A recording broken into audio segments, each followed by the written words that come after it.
Sa ngalan ng Ama at ng Anak at ng Espiritu Santo. Amen.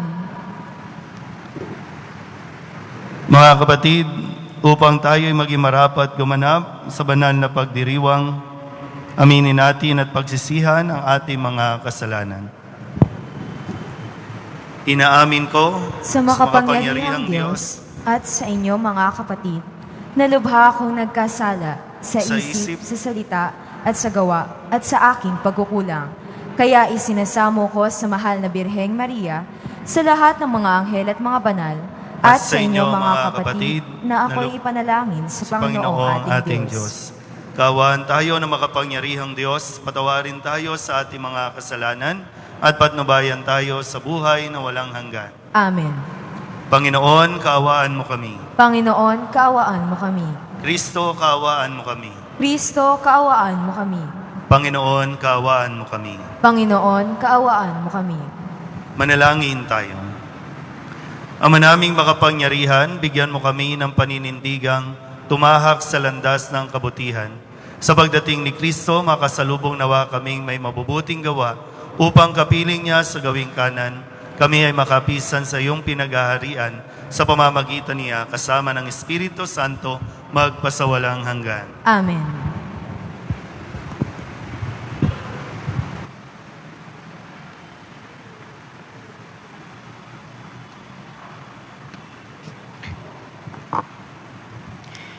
Pagbasa mula sa aklat ni Propeta Isaías.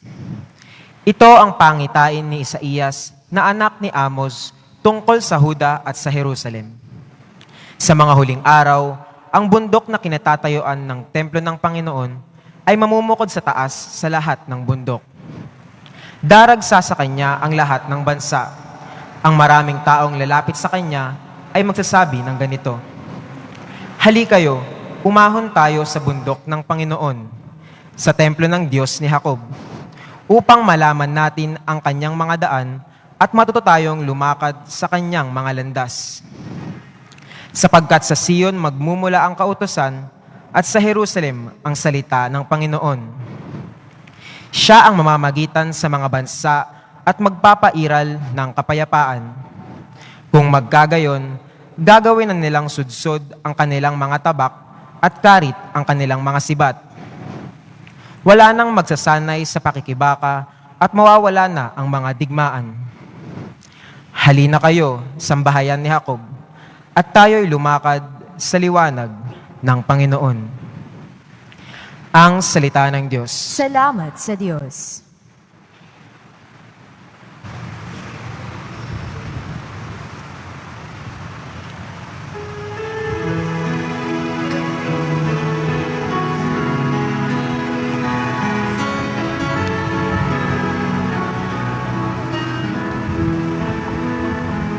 Masaya tayong papasok sa tahanan ng poong Diyos. Masaya tayong papasok sa tahanan ng poong Diyos. Ako ay nagalak sa sabing ganito, sa bahay ng poon ay pumasok tayo. Sama-sama kami matapos sapitin ang pintuang lungsod nitong Jerusalem. Masaya tayong papasok sa tahanan ng poong Diyos. Dito umaahon ang lahat ng angkan, lipi ni Israel upang manambahan. Ang hangad, ang poon ay pasalamatan, pagkat ito'y utos na dapat gampanan. Doon din naroon ang mga hukuman at trono ng haring hahatol sa tanan. Masaya tayong papasok sa tahanan ng poong Diyos. Ang kapayapaan nitong Jerusalem, sikaping sa poon yaoy idalangin. Ang nangagmamahal sa iyo'y pagpalain, Pumayapa nawa ang banal na bayan, at ang palasyo mo ay maging tiwasay. Masaya tayong papasok sa tahanan ng Pong Diyos. Dahilan sa aking kasama't katoto, sa iyo, Jerusalem, ang sabi ko'y ito. Ang kapayapa ay lagi sumaiyo, dahilan sa templo ng poong ating Diyos. Ang aking dalangi umunlad kang lubos. Masaya tayong papasok sa tahanan ng Pong Diyos. Masaya tayong papasok sa tahanan ng Pong Diyos. Pagbasa mula sa sulat ni Apostol San Pablo sa mga taga-Roma. Mga kapatid, alam ninyong panahon na upang gumising kayo sa pagkakatulog. Ang pagliligtas sa atin ay higit na malapit ngayon kaysa noong tayo'y magsimulang manalig sa Kanya. Namamaalam na ang gabi at malapit ng lumiwanag. Layuan na natin ang lahat ng gawang masama at italaga ang sarili sa paggawa ng mabuti. Mamuhay tayo ng marangal at huwag gugulin ang panahon sa paglalasing at magulong pagsasaya, sa pagpapakasawa sa pita ng laman at kahalayan, sa alitan at inggitan. Ang Panginoong Hesukristo ang paghariin ninyo sa inyong buhay at huwag paglaanan ang laman upang bigyang kasiyahan ang mga nasa nito. Ang salita ng Diyos. Salamat sa Diyos.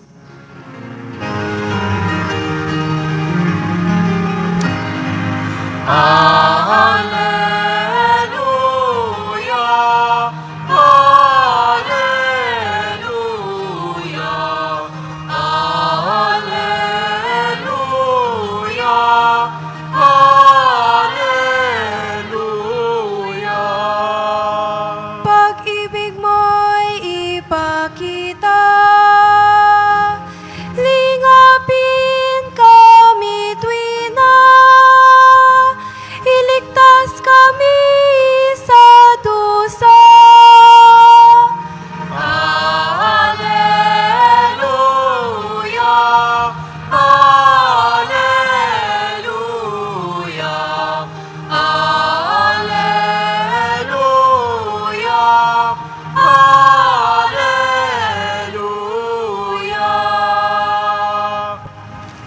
Sumainyo ang Panginoon. At sumayo rin. Ang mabuting balita ng Panginoon ayon kay San Mateo. Papuri sa iyo, Panginoon.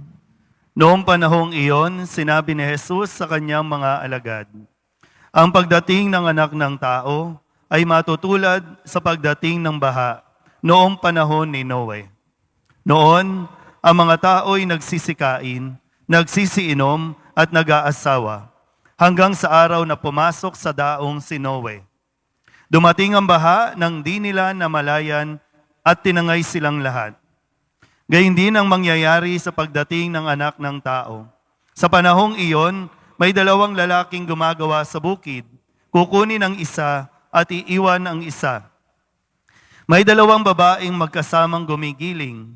Kukunin ang isa at iiwan ang isa. Kaya magbantay kayo, sapagkat hindi niyo alam kung anong araw paririto ang inyong Panginoon. Tandaan ninyo ito.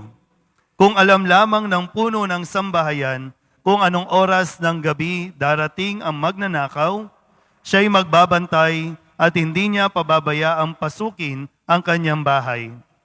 Kaya maging handa kayong lagi sapagkat darating ang anak ng tao sa oras na di ninyo inaasahan. Ang mabuting balita ng Panginoon. Pinupuri ka namin, Panginoong Hesukristo. Isang magandang umaga po sa inyong lahat. Palapakan natin ang Poong Jesus sa Nazareno. Ngayon po ay December 1, unang linggo para sa buwang ito at unang linggo ng Adbyento na kung saan nakikita po ninyo sa inyong harapan yung atin pong korona ng Adbyento na nasindihan na natin yung unang kandila ng unang linggo ng Adbyento. Kapag nakikita natin ito, no, at laging nagpapaalala na sinasabi na darating ang Panginoon. Sabihin niyo nga po, darating ang Panginoon. At yun yung pinakaasam-asam natin, no? Kaya nga sa mga awitin natin, no, lagi nandyan yung paghahangad na sana dumating na ang Diyos. Sana magbalik na siya. So ang panahon ng Adbyento, ang nakatuon tayo, nakafocus tayo doon sa unang pagdating, na kung saan isi-celebrate natin, no, yung birthday ni Kristo at ipinagdiriwang natin na sana yung ikalawang pagdating o pagbalik ni Kristo mangyari na. Mangyayari yan. Pangako yan ng Diyos. Pero darating si Kristo, darating siya hindi para maging pabigat. Darating siya para magdala ng kapayapaan sa atin. Kung paanong yun ang dala niya nung siya ay dumating. Di ba po, no? Sabi sa unang pagbasa, sa aklat ni Propeta Isaías, ito yung vision, ito yung nakita niya, ipinahayag niya, na darating. Kaya nga yung paanyaya, halina kayo sa bundok ng Sion, sa bundok ng Jerusalem, para salubungin natin yung Mesiyas.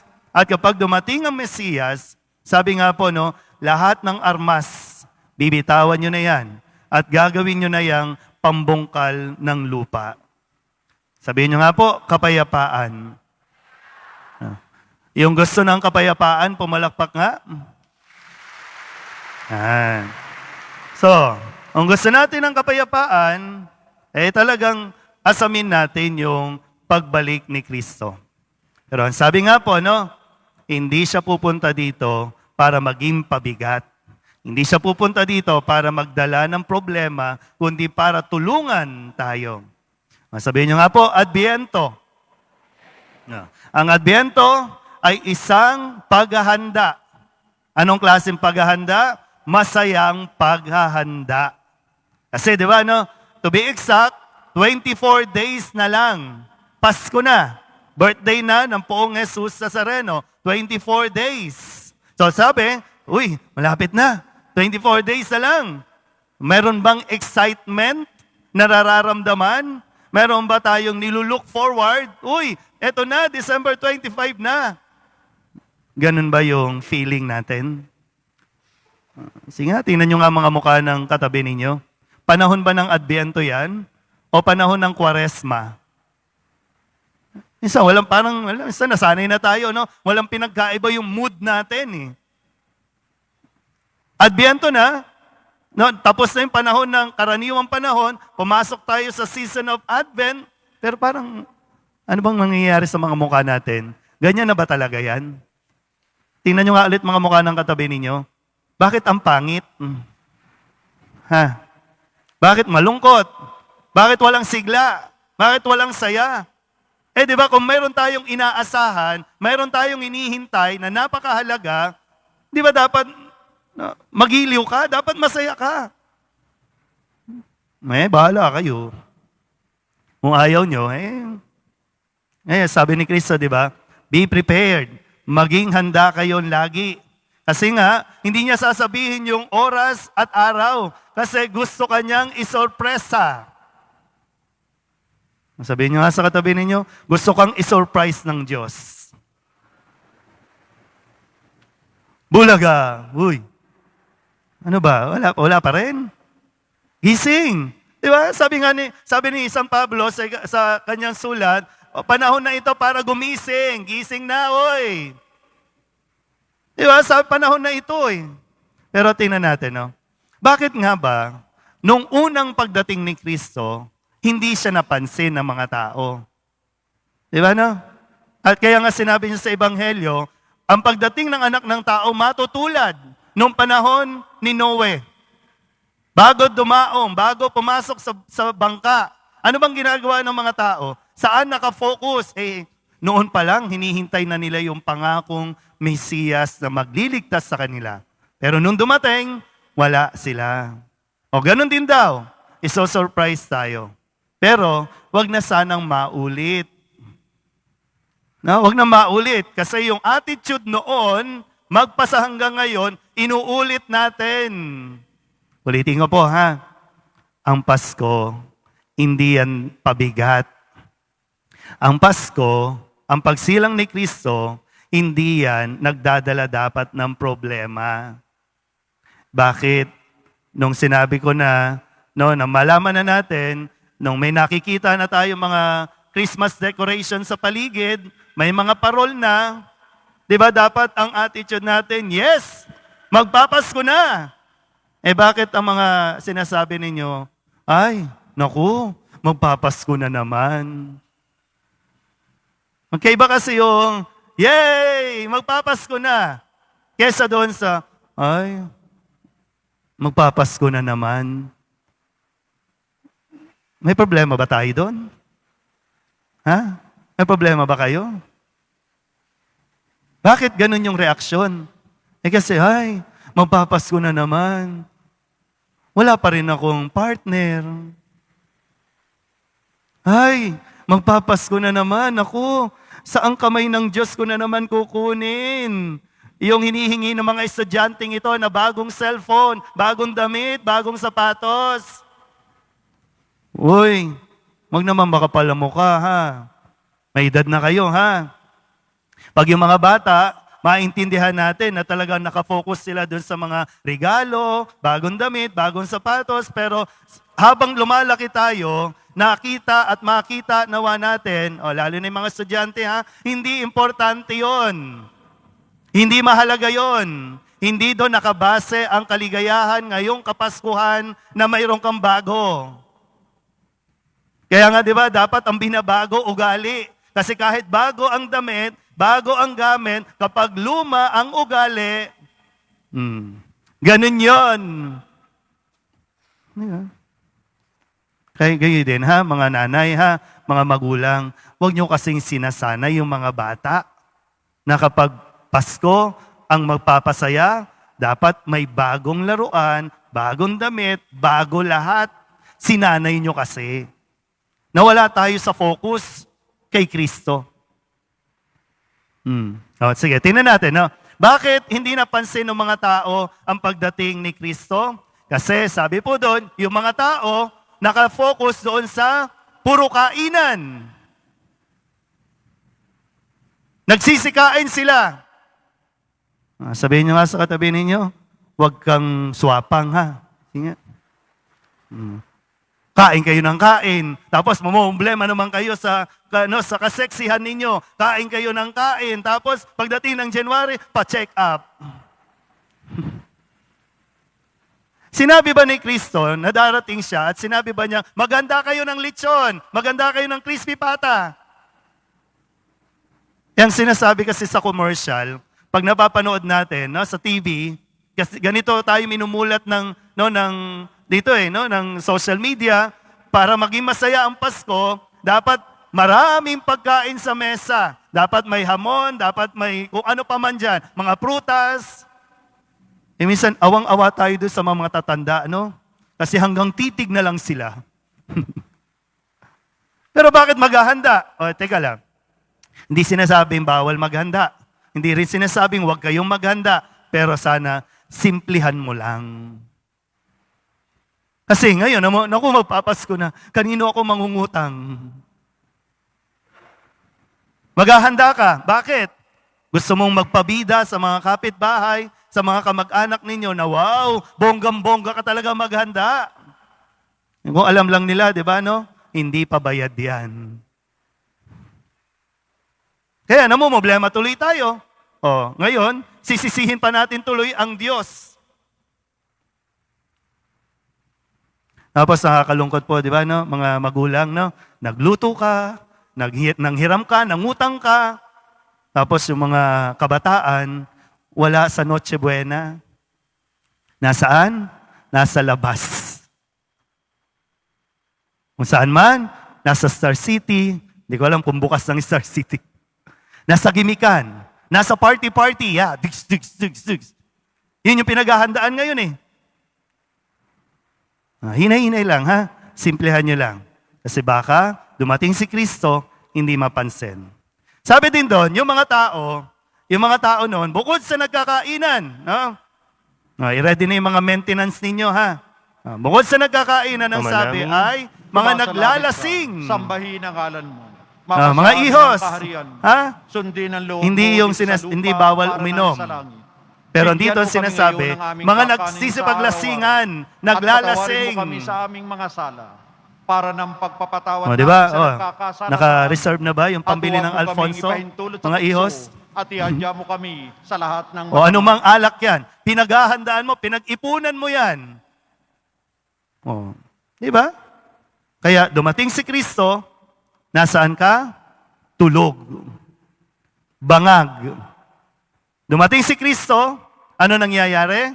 Dahil laseng, nagsusuntukan.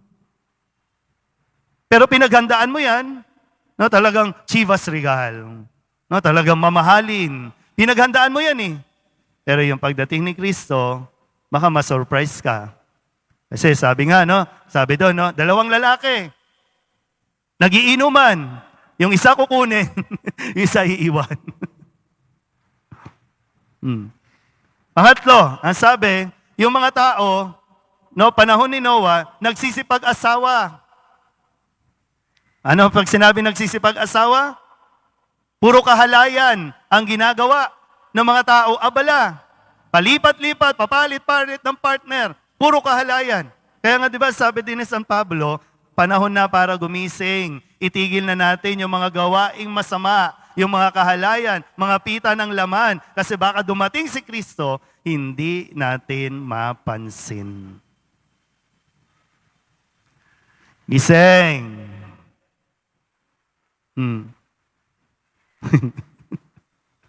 Ano? Mga ate, kuya, naintindihan ba? Pumalakpak nga kung naintindihan ninyo. Gusto natin maging, of course, lahat tayo, no? Sana ngayong Pasko, masaya tayo. Gusto natin yon. At gusto ng mga kabataan yon. Sana ngayong Pasko, kompleto, andyan yung pamilya. Yun yung lagi hinahangad eh. At yun yung hahangarin natin na bago makumpleto ang 4 na kandilang ito ay talagang maging handa tayo, hindi sa material na bagay, kundi sa spiritual o sa ating mga saloobin. Yun yung paghandaan natin. Kasi pag wala, katulad ito ng mga nakalipas na Pasko, ganun din yung mangyayari. Lagi tayong may hahanapin. Laging mayroong kulang. Kasi nga, ang kukumpleto talaga sa atin, si Kristo. Kahit nandyan lahat yan, pag wala si Kristo, baliwala yan. Amen?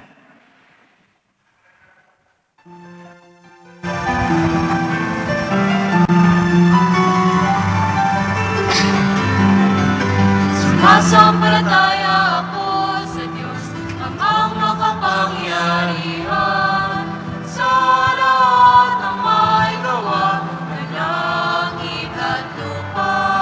Sumasampalataya ako kay Jesucristo, isang anak ng Diyos, Panginoon nating lahat. Nagkatawang tao siya, nalang ng Espiritu Santo, ipinanganak di Santa Mariang Virgen. Pinagpakasakit ni Poncio Pilato, inako sa krus, namatay, nilibing, nanaon sa kinaroroonan ng mga yumaon. Nang may 3 araw, nabuhay na magmuli, umakyat sa langit, naluluklok sa kanan ng Diyos amang makapangyarihan sa lahat. Doon nagmumulang paririto at hukom sa nangabubuhay at nangamatay na tao. Sumasampalataya naman ako sa Diyos Espiritu Santo, sa banal na simbahang Katoliko. kapatawaran ng mga kasalanan, sa pagkabuhay na muli ng nangamatay na tao, at sa buhay na walang hanggan.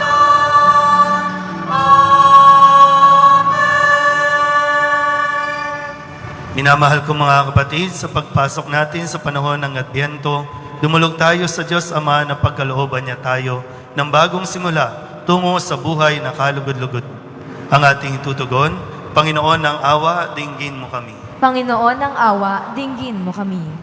Maging matatag na gabay nawa ang Santo Papa, mga obispo, pari at diakono, tungo sa kapayapaan at pagkakaisa.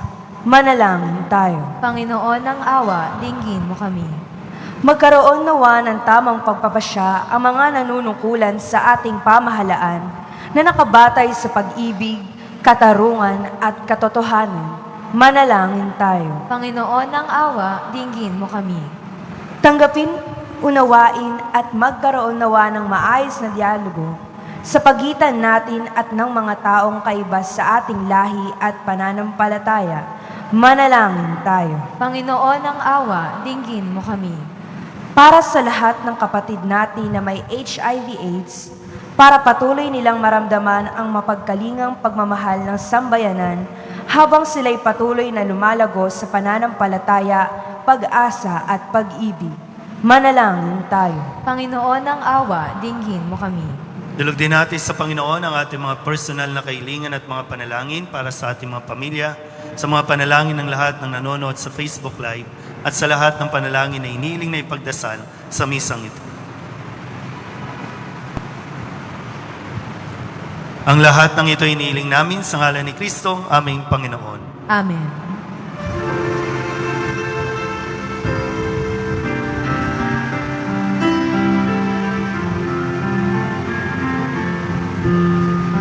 Alay namin sa iyong pagdating, kabutihan, pag-asa, mga pusong tapat. Sama namin ay iyong dinggin, galak at kapayapaan, nawa ay kamtin. Manalangin kayo mga kapatid upang paghahain natin ay kalugdan ng Diyos sa mga makapangyarihan. Tanggapin nawa ng Panginoon itong paghahain sa iyong mga kamay, sa kapurihan niya at karangalan, sa ating kapakinabangan at sa buong sambayanan niyang banal. Ama naming lumikha, tanggapin mo ang aming mga alay na ikaw rin ang nagbigay.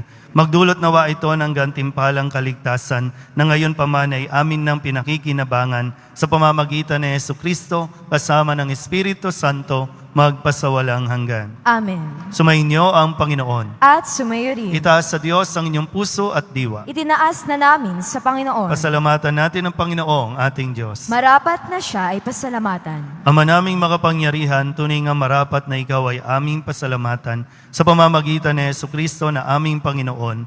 Siya'y sinugo mo upang matupad ang iyong magandang balak para sa lahat.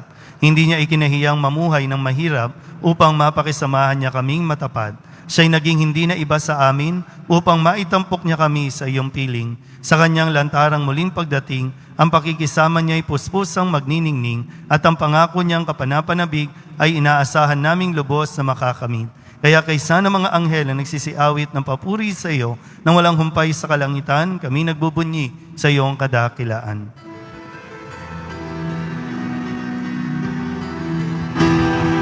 Santo, Santo, Santo, Panginoon Diyos ng mga hukbo, napupuno ang langit at lupa, ng kadakilaan mo.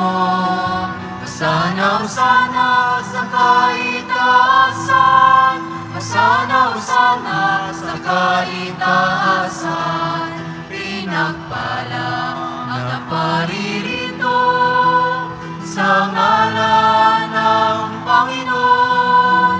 Hosana, Hosana sa kaitaasan, Hosana, Hosana sa kaitaasan.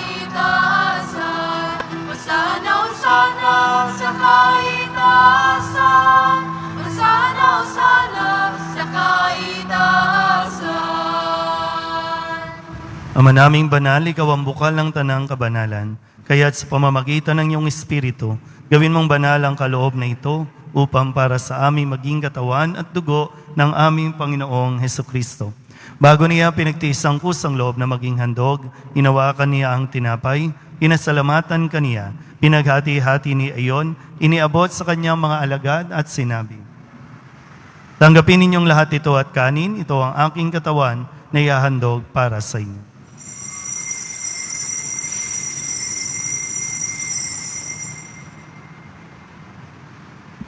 Gayun din naman, ang matapos ang hapunan, hinawakan niya ang kalis, muli kaniyang pinasalamatan. Iniabot niya ang kalis sa kanyang mga alagad at sinabi, tanggapin ninyong lahat ito at inumin. Ito ang kalis ng aking dugo, ng bago at walang hanggang tipan, ang aking dugo na ibubuhos para sa inyo at para sa lahat sa kapagpapatawad ng mga kasalanan. Gawin ninyo ito sa pag-alaala sa akin.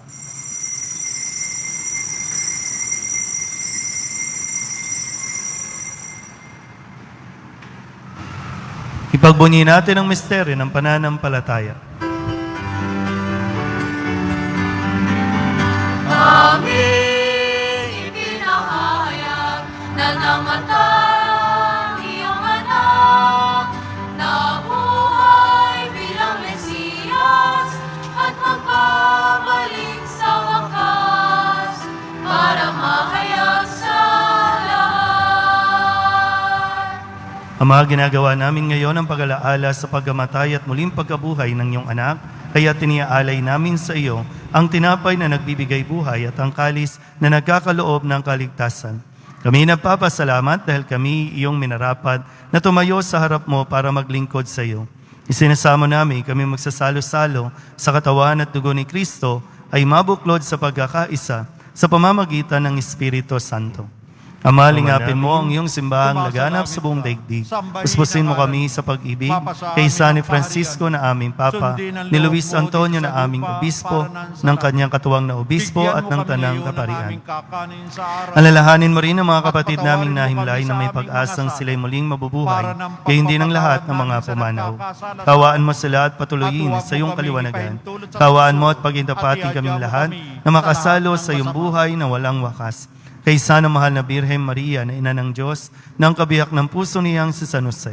Kay sana mga apostol at ng lahat ng mga banal na namuhay dito sa daigdig ng kalugod-lugod sa iyo, may pagdiwang nawa namin ang papupuri sa ikararangal mo sa pamamagitan ng iyong anak na aming Panginoong Heso Kristo. Sa pamamagitan ni Kristo, kasama niya at sa Kanya, ang lahat ng parangal at papuri ay sa iyo, Diyos Amang makapangyarihan, kasama ng Espiritu Santo, magpasawalang hanggan.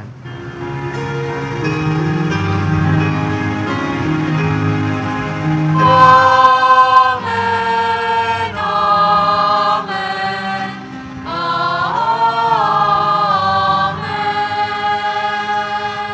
Buong kababaang loob tayong tumawag sa ating Panginoon ng Ama namin.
Inihiling namin kami iadya sa lahat ng masama, pagkalooban ng kapayapaan araw-araw, iligtas sa kasalanan at ilayo sa lahat ng kapahamakan. Samantalang aming pinananabikan ang dakilang araw ng pagpapahayag ng tagapagligtas naming si Hesus Kristo. Sapagkat iyo ang kaharian at ang kapangyarihan at ang kapurihan magpakailanman. Amen. Panginoong Hesus Kristo, sinabi mo sa iyong mga apostol, kapayapaan ang iniiwan ko sa inyo, ang aking kapayapaan ang binibigay ko sa inyo. Tunghayan mo ang aming pananampalataya at huwag ang aming mga pagkakasala. Pagkalooban mo kami ng kapayapaan at pagkakaisa ayon sa iyong kalooban, kasama ng Espiritu Santo, magpasawalang hanggan. Amen. Ang kapayapaan ng Panginoon ay laging sumainyo. At sumayo rin. Magbigayan po tayo ng kapayapaan sa isa't isa.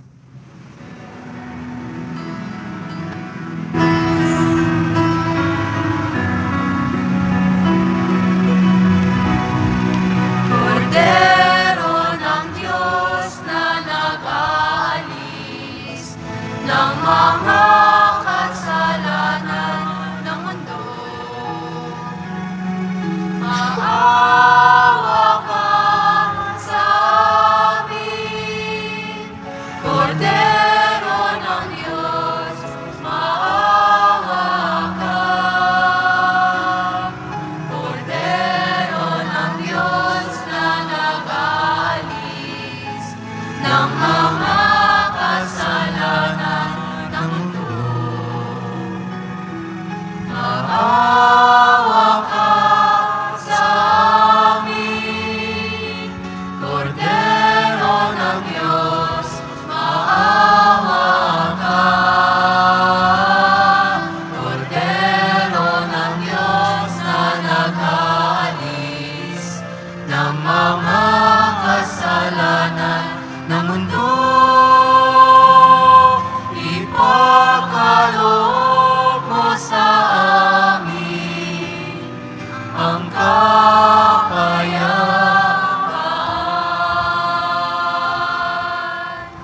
Ito ang kordero ng Diyos.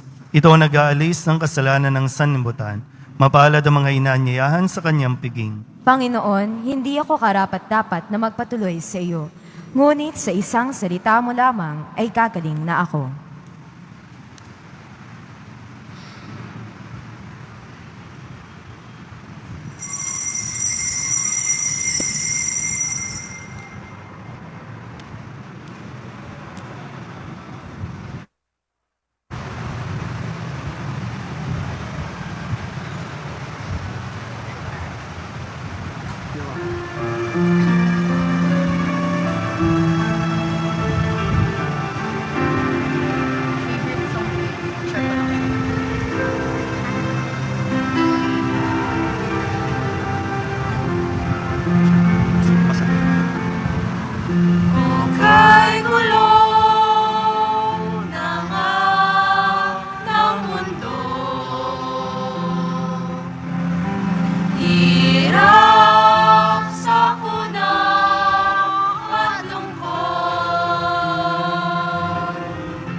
halina at pumarito ka.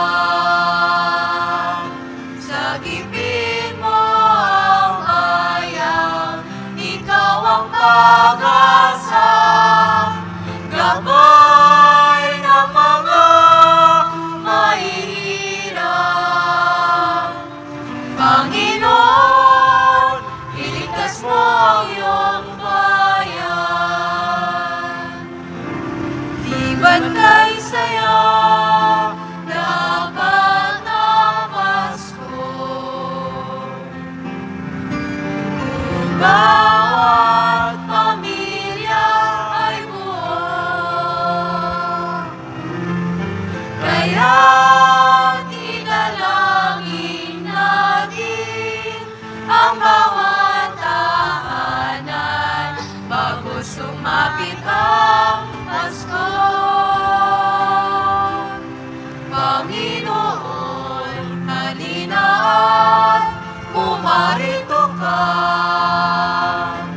Sagipin mo ang bayang, ikaw ang pag-asa. Gabay ng mga mahihirap. Panginoon, iligtas mo ang iyong bayan. Panginoon, halina at pumarito ka. Sagipin mo ang bayang, ikaw ang pag-asa. Gabay ng mga mahihirap. Panginoon, iligtas mo ang iyong bayan. Panginoon, iligtas mo ang iyong bayan.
Manalangin tayo.